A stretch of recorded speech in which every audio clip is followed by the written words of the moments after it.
Back to Wall Street now, and a closer look at tech giant Intel, which was, as it turned out, the darling of the Dow in 2014.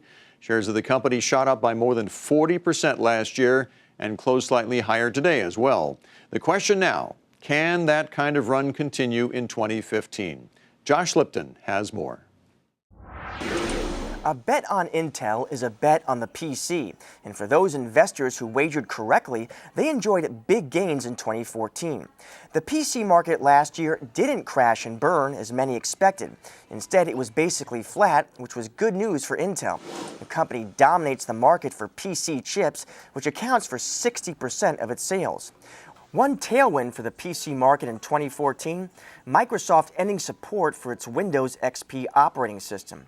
That prompted companies to buy new computers. The fact that Microsoft was basically removing support for Windows XP, which was basically powering about almost 50% of the installed PC base, basically set in motion a very large and significant upgrade for Intel, which any investor following the tech sector, as soon as Microsoft made that announcement, would have basically run out and bought Intel. The question now is how much of a tailwind that will be this year.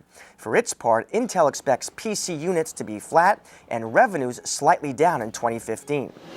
The other big part of Intel's business is providing chips for servers, which accounts for about 20% of its sales. The company says revenue in that business can grow at a 15% rate at least through 2018. There are challenges for Intel, however. The company's mobile business is expected to keep losing money next year. But CEO Brian Krzanich, who took over in May 2013, says he's committed to turning a profit in this business. "We are in this business not to lose money, but to make money in the long run," he said at the company's investor meeting in November. No surprise, after such a strong run, some on Wall Street also worry about the stock's valuation. The team at RBC says Intel stock now looks pricey.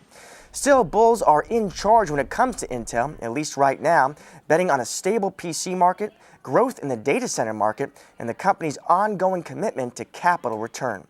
For Nightly Business Report, I'm Josh Lipton in Silicon Valley.